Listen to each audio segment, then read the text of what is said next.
Oh no! Otis is out on the railroad tracks. Dang drunk. This is a metal figure that I acquired from Barclays. I call him Otis because he reminds me of Otis the drunk from the Andy Griffith show that would check himself into the jail each night. And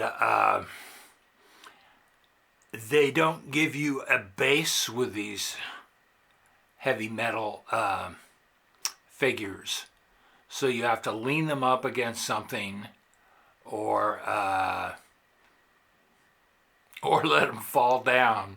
Now Otis looks like he's ready to fall down anyway.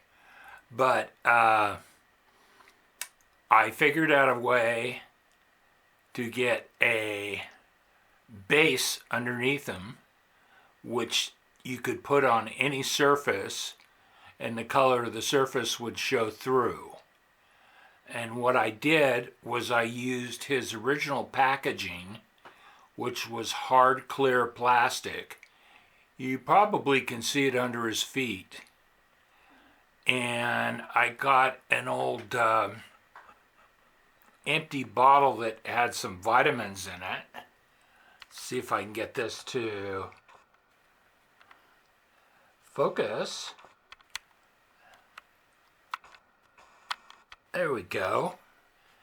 And I shoved some paper down on the bottom and some cotton that had been on top to keep the vitamins from crumbling.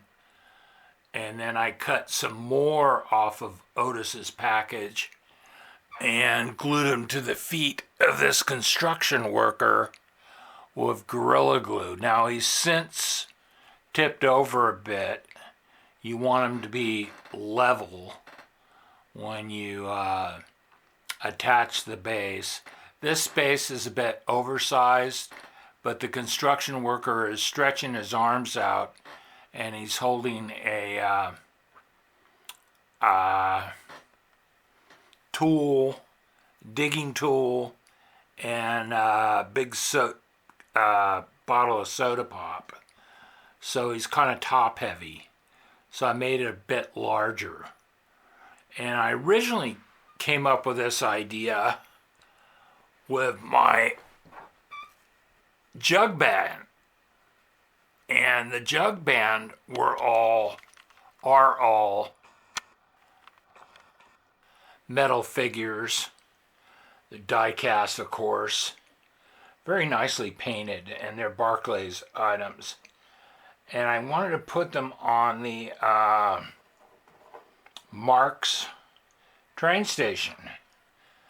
This is a very nice station, and I didn't want to glue them onto it because, I don't like doing that anyway, but this station happens to have its original red plastic awning. And it's also a whistle station. And most of these awnings have broken off.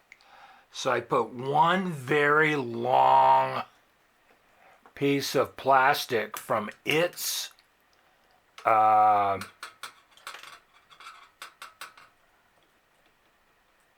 you can see it move, from its packaging, and put them all on there. I had to put them on one at a time, starting with the guy in the green pants on the far left and the fiddle. And then 10 minutes later, I added the guy with the jug and the guy with the banjo and so on and so forth. But I can lift them off at any time to clean the station. And I haven't destroyed the station by getting glue all over it. It's a really nice litho. And when you look down at it, you can actually see stepping stones or tiles, although it's a bit dusty.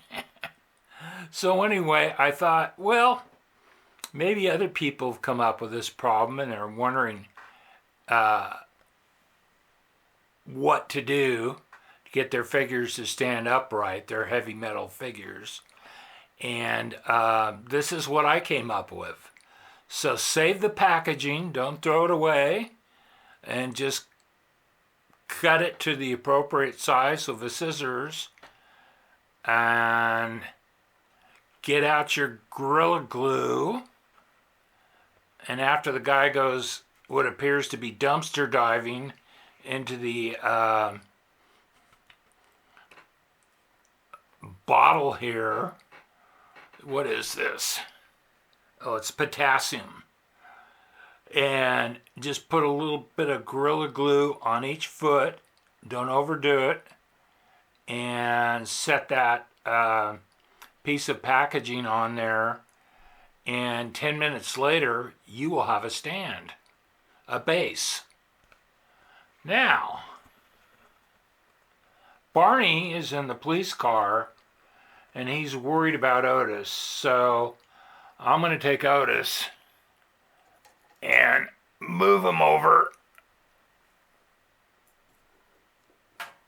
to the 1929 Marks service station.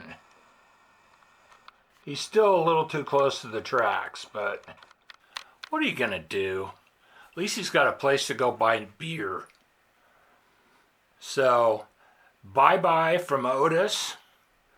Now Barney can go back to the Mayberry Police Station, and the Western Pacific Zephyret bug train can proceed on its way.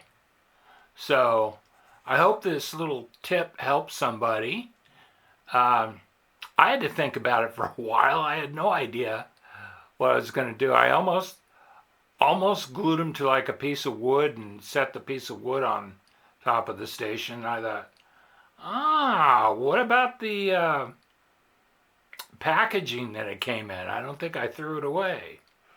So anyway, thanks for watching, and bye-bye.